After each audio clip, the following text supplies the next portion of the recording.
Ndasubiye kubaramutsa no kubaha ikaze mwese abanywanyi bacu mwa muriko murakurikira amakuru n'ibiganiro tuba turiko turabashikiriza sangwa ikaze mu makuru agezweho ariko aravurwa ngaha mu gihugu c'u Burundi. Tugaruka ku makuru atandukanye avurwa muri politike, inkuru zirabana n'umutekano ayavurwa mu vy'agateka kazina muntu n'ayandi yose aba ariko aravurwa yanditswe mu bimenyesha makuru ndetse n'atangajwe n'ibimenyesha makuru bitandukanye yose turabashikiriza mwido nido. Kano kanya rero amakuru tugiye kugaruka ko araza kugaruka ku nkuru zigiye zitandukanye ariko tukaza kugaruka ku nkuru itari nziza y'abanywanyi b'umugambwe CNL babandanya kwicwa, bamwe bavuga yuko bicwa n'iperereza ry'u Burundi. Turagaruka rero ku yundi mu CNL yishwe karera no makuru nayo tuyabashikirize. Turaza no kugaruka ku bindi bitandukanye bivurwa hirya nino, turaza kuraba ico bamwe mu banyepolitike babona ku vyatangajwe n'umurwi Severi. Uyo murwi Severi ukaba watangaje ko ubwicanyi bwo muri 72 ariho nyabwoko ryakorewe abahutu. Turaza kumviriza umunyepolitike Jeremy Minani ico we avuga, n'ayandi yose nakubwiye mu mfunyapfunyo ukaza kuyakurikira ido nido ingingo imwe imwe ukwayo. Niba utarafyonda kuri sabone rero wabanza ugafyonda ko kugira igihe cyose turonse amakuru n'ibiganiro mwene nk'ibi uraje wa mu mbere bashikirwa navyo. N'amakuru tuba twatorejwe no mu rw'abamenyesha amakuru bakorera irya nino, ayo makuru barayaturungikira naje nkatunganya nkayagushikiriza manyito nido. N'urupfu rubabaje cane rero rw'inyankamugayo Innocent Barutwa nayo akaba yaravutse mwaka w'igihumbi kimwe amajana 1983 ku mutumba wa Kivumu ho muri komine Matongo mu ntara ya Kayanza.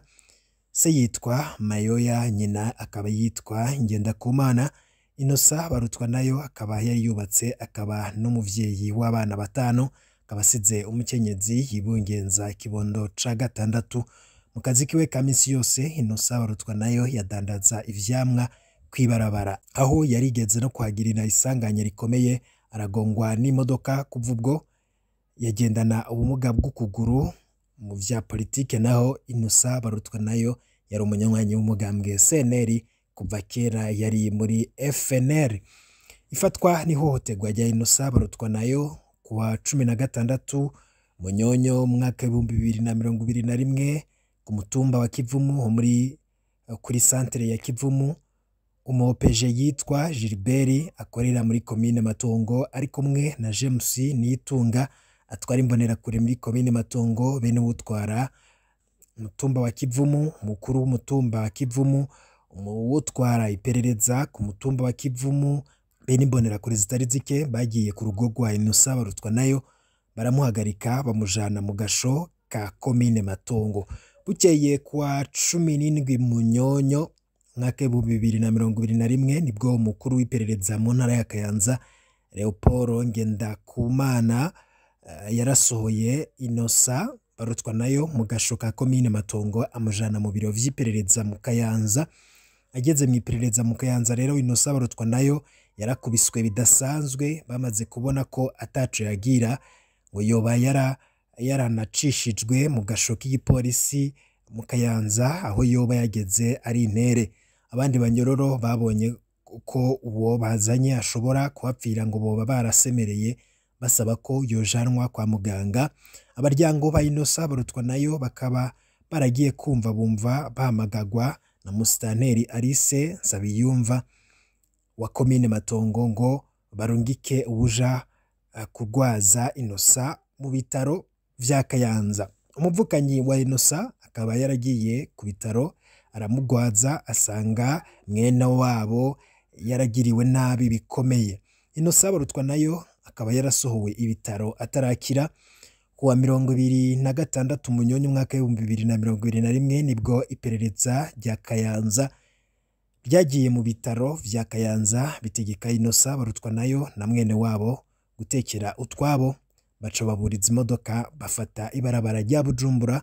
Innocent Barutwa nayo na mwene wabo bibajije ko Innocent yimuriwe mu bitaro bikomeye Bujumbura kubera atari bwakire, ariko ntivyari vyo.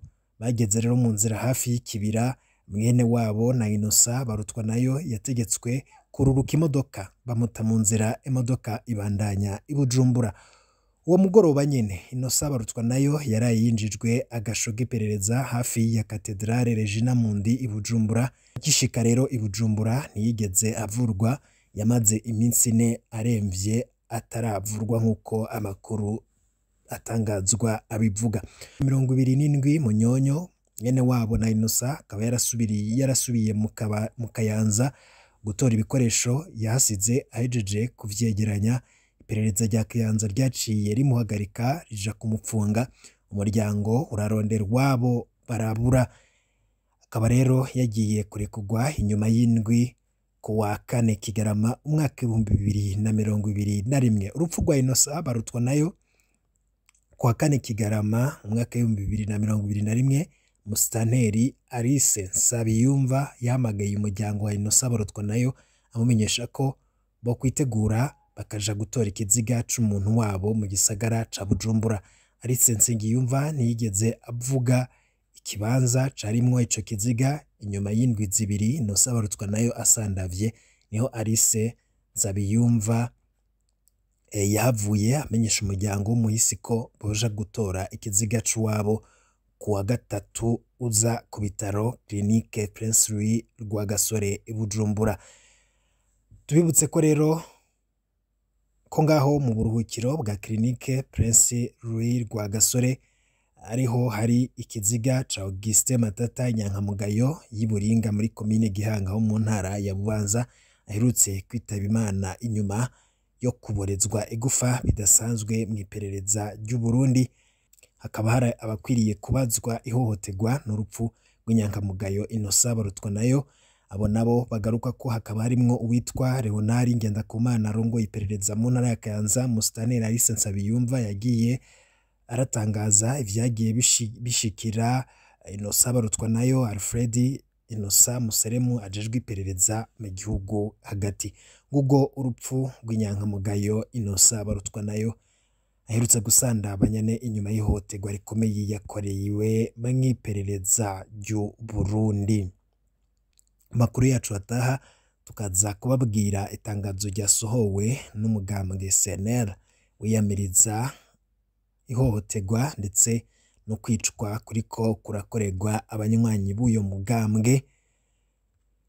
Vyagasakisaki turaza kubibashikiriza mu makuru yacu ataha. Tugarutse ku makuru yandi, umurwi Severe ukaba wemeje imbere y'abaserukira abanyagihugu ubwicanyi bwo mu 1972 ko kari ihonyabwoko ryakorewe abo mu bwoko bw'abahutu, ariko hari ico bamwe mu banyepolitike babona kuri ivyo bintu. Kadukurikire Jeremia Minani n'umunyepolitike atavuga rumwe na leta ya CNDD-FDD, twumve ico avuga.